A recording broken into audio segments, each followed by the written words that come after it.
Hello student, welcome back to my YouTube channel. तो आज है chapter 2 that is human reproduction का part 3, जिसमें हम देखेंगे spermatogenesis and structure of sperm. ठीक है, तो सबसे पहले आप मेल रिप्रोडक्टिव सिस्टम और फीमेल रिप्रोडक्टिव सिस्टम हमारे चैनल पे प्रेजेंट है, आप जाके वो विजिट कर सकते हैं। और इस टॉपिक से रिलेटेड PYQs क्या है हम वीडियो के एंड में बताएंगे, तो लास्ट तक जरूर बने रहे। तो चलिए शुरू करते हैं आज की क्लास। तो सबसे पहले देखेंगे गैमेटोजेनेसिस। ओके, तो क्या है आखिर गैमेटोजेनेसिस? तो हमने चैप्टर 1 में पढ़ा था कि gametogenesis is the process of forming gametes, right? तो वैसा ही है, same to same. It is the process of formation of male and female gamete. Male और फीमेल गैमेट दोनों फॉर्म होना चाहिए, उसको बोलेंगे गैमेटोजेनेसिस। और ह्यूमन की बात करें तो मेल गैमेट फॉर्मेशन को क्या बोलते हैं? स्पर्मेटोजेनेसिस। और फीमेल गैमेट फॉर्मेशन को क्या बोलेंगे? oogenesis।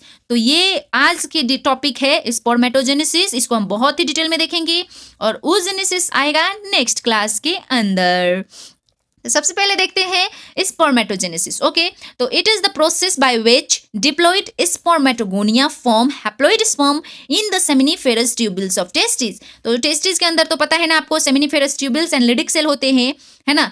तो उसके अंदर सेमिनिफेरस के अंदर स्पर्मेटोगोनिया सेल होता है जो कि डिप्लॉइड होता है और वो हैप्लॉइड स्पर्म को फॉर्म करता है। उस प्रोसेस को कहते हैं स्पर्मेटोजेनेसिस। तो क्वेश्चन आता है कि वेयर डज स्पर्मेटोजेनेसिस स्टार्ट? तो आप आंसर लिख सकते हैं spermatogenesis start at puberty due to increase secretion of gonadotrophins. Okay, तो देखते हैं कि सबसे पहले हम फ्लो चार्ट देखेंगे, ठीक है, स्टेज ऑफ स्पर्मेटोजेनेसिस। उसके बाद मैं आपको डिटेल बताऊंगी, तो फ्लो चार्ट याद हो जाएगा तो समझो कि आपको स्पर्मेटोजेनेसिस बहुत ही अच्छे से याद हो जाएगा। ठीक है, तो फ्लो चार्ट देखते हैं। तो सबसे पहले होता है स्पर्मेटोगोनिया सेल, जिसका डिप्लॉइडी 2n होता है। वो माइटोटिक डिवीजन करता है और माइटोटिक डिवीजन से क्या होता है? नंबर ऑफ सेल यहाँ पे इंक्रीज होगा, राइट?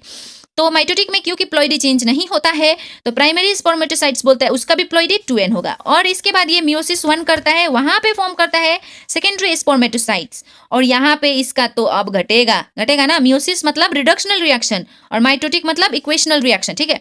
तो यहाँ पे इसका प्लॉइडी n हो जाएगा, ठीक है? इसके बाद आता है प्रोसेस। ओके, तो सेकेंडरी स्पर्मेटोसाइट्स जो है वो मियोसिस 2 करके स्पर्मेटिड फॉर्म करता है और उसके बाद स्पर्मियोजेनेसिस से स्पर्म फॉर्म होता है, जिसका प्लॉइडी जो होता है n और फीमेल वाला भी n और n मिलके 2n बन जाएंगे, है कि नहीं? तो देखते हैं सबसे पहले जो स्पर्मेटोगोनिया सेल है, अब डिटेल में देखेंगे, है ना? फ्लो चार्ट तो देख लिया, डिटेल भी तो देखना पड़ेगा ना, एग्जाम में तो डिटेल आएगा।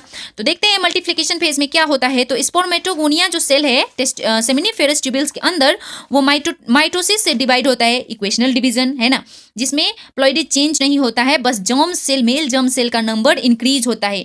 उसके बाद आता है ग्रोथ फेज, जिसमें स्पर्मेटोगोनिया साइज में ग्रो होगा और प्राइमरी स्पर्मेटोसाइट्स बनाएगा, है कि नहीं? सबसे पहले माइटोसिस डिवीजन करेगा, उसके बाद प्राइमरी स्पर्मेटोसाइट्स बनाएगा। उसके बाद आता है कि ये जो प्राइमरी स्पर्मेटोसाइट्स है वो क्या करेगा? मियोसिस 1 करेगा, है ना? मियोसिस 1 करता है तो वहां पे इसका जो प्राइमरी स्पर्मेटोसाइट्स है वो डिवाइड होकर सेकेंडरी स्पर्मेटोसाइट्स बन जाता है और उसका प्लॉइडी क्या हो जाएगा? आधा, ठीक है, आधा हो जाएगा, है ना? उसके बाद जो सेकेंडरी स्पर्मेटोसाइट है जिसका प्लॉइडी ऑलरेडी आधा है, वो मियोसिस 2 करता है और वहां से क्या बनाता है? स्पर्मेटिड्स। इसका प्लॉइडी क्या होता है? n। इसका 2n नहीं लेके जाना है, ठीक है, क्योंकि फीमेल से भी n आएगा और इधर का 2n लेके जाएंगे तो 3n बन जाएगा, है ना? वो बच्चे कुछ और ये बन जाएंगे, तो n मिलके 2n बनाएंगे। और उसके बाद आता है स्पर्मेटोजेनेसिस। स्पर्मेटिड से फॉर्म होगा स्पर्म, उस प्रोसेस को क्या बोलेंगे? Spermatogenesis. The process of transform of spermatids into spermatozoa is called spermatogenesis. Spermatid से जो स्पर्म फॉर्म होता है उसको बोलेंगे स्पर्मेटोजेनेसिस, ठीक है? ओके, तो क्वेश्चन आता है कि व्हाट इज स्पर्मिएशन। ये क्वेश्चन आता है भाई साहब बोर्ड में, ठीक है? बोर्ड में क्वेश्चन आता है कि स्पर्मिएशन क्या है। तो यहाँ पे आप क्या लिखेंगे? जब स्पर्म जो है वो सेमिनिफेरस ट्यूबल्स की में रिलीज हो जाता है, मतलब into lumen of seminiferous tubules, उस प्रोसेस को क्या बोलेंगे? स्पर्मिएशन। उसके बाद कौन कौन से हार्मोन काम करते हैं, लाइक स्पर्मेटोजेनेसिस में आखिर हार्मोन का कौन कौन सा काम है और ये कौन कौन से हार्मोन्स होते हैं? तो यहाँ पे देखेंगे हाइपोथैलेमस से GnRH रिलीज होता है। GnRH का इसका मतलब है गोनाडोट्रोपिन रिलीजिंग हार्मोन। यहाँ पे दो टाइप का हार्मोन रिलीज होता है, एक होता है LH, एक होता है FSH। FSH मतलब फिश मत समझ लेना, ओके। तो LH is luteinising hormone, FSH is follicle stimulating hormone. LH है, FSH है। तो LH का काम क्या होता है? Stimulate Leydig cell. अगर लिडिक सेल पता नहीं है तो प्रीवियस वीडियो आप बहुत अच्छे से देख सकते हैं, ठीक है। और जो FSH है वो क्या करता है? Stimulate Sertoli cell. Sertoli cell अलग अलग काम है, अलग अलग काम है, ठीक है। अलग अलग नाम है, अलग अलग काम है। तो यहाँ पे LH का काम क्या है? स्टिमुलेट लिडिक सेल, और FSH जो है स्टिमुलेट सर्टोली शेल। तो ये जब काम करता है LH स्टिमुलेट लिडिक सेल, तो वहां से क्या होता है? टेस्टोस्टेरोन रिलीज होता है, जो कि मेल में सेक्स हार्मोन होता है, राइट। और FSH क्या होता है? यहाँ पे स्पर्म के नरिशमेंट में काम आता है, ओके। तो next come structure of sperm. तो स्ट्रक्चर ऑफ स्पर्म देखते हैं। तो sperm is a male gamete, जैसे कि हम सभी को पता है स्पर्म क्या है? मेल गैमेट है कि नहीं। इसका पार्ट क्या क्या होता है? एक होता है हेड, उसके बाद होता है नेक, उसके बाद होता है मिडल पार्ट, उसके बाद होता है टेल। तो इन सबको हम फिर से देखेंगे डिटेल में, ओके स्टूडेंट। तो स्ट्रक्चर ऑफ स्पर्म देखते हैं। तो सबसे पहले हेड की बात करें तो ये जो होता है, यहीं पे क्या होता है? न्यूक्लियस, हैप्लॉइड न्यूक्लियस, जो कि मेल जेनेटिक्स को लेके आता है, पकड़ के रखता है कि नहीं, बोक के आता है। और उसका वहाँ पे एक चीज से कवर होता है, मतलब कैप लाइक स्ट्रक्चर, जिसको हम बोलेंगे एक्रोजोम। ये एग्जाम में आता है। यही सब जो बीच बीच में होता है ना, बिटवीन द लाइंस, वही सब क्वेश्चन आते हैं, ठीक है। तो filled with enzyme called fertilization of ovum. और यहाँ पे जो एंजाइम होता है वो फर्टिलाइजेशन में हेल्प होता है। एक्रोजोम के अंदर जो एंजाइम होता है, बहुत से एंजाइम्स होते हैं, है कि नहीं, और वही काम होता है फर्टिलाइजेशन। जब ओवम के साथ फर्टिलाइजेशन होगा तो जो ओवम का वॉल सब होगा ना, उसको तोड़ने में काम आता है, ठीक है। एक्रोजोम क्या है? कैप लाइक स्ट्रक्चर, जो कि हेड को कवर करके रखता है। और हेड में क्या होता है? न्यूक्लियस, जो कि हैप्लॉइड होता है, याद रखने की बात।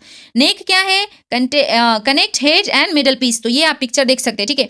तो ये है उसका शड़, है ना। और यहाँ पे है cap like structure, this is acrosome, this is neck and this is middle part and this part is tail. पुच्छर तो पता ही होगा आपको, है कि नहीं। तो मिडल पार्ट क्या होता है? Contain mitochondria.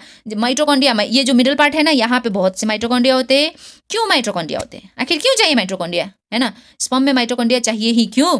क्योंकि देखिए, क्योंकि स्पर्म क्या होता है? स्पर्म अगर एग तो ऐसे ही वैसे ही नॉन मोटाइल होता है ना, एग तो अपनी जगह पे राजा की तरह बैठे रहता है, राइट।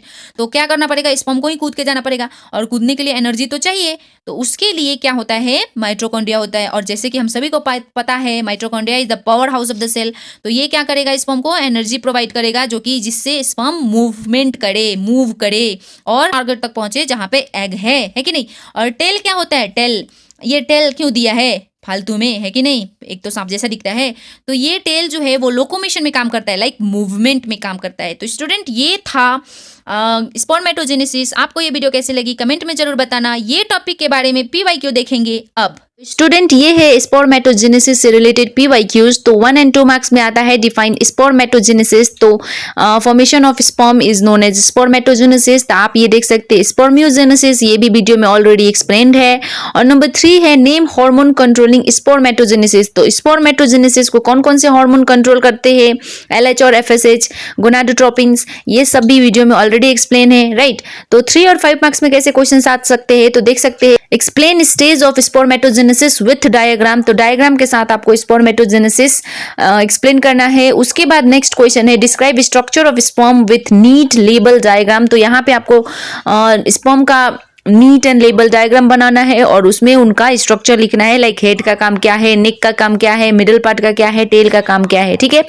तो ये था स्पर्मेटोजेनेसिस का डिटेल वीडियो। आपको वीडियो कैसी लगी कमेंट सेक्शन में जरूर बताना। वीडियो अच्छी लगी तो वीडियो को लाइक, चैनल को सब्सक्राइब करके बेल आइकन को प्रेस करना ना भूलना और अपने नीडी दोस्तों के साथ शेयर जरूर करना। मिलते हैं अपने नेक्स्ट वीडियो में, तब तक के लिए all the best student, bye bye.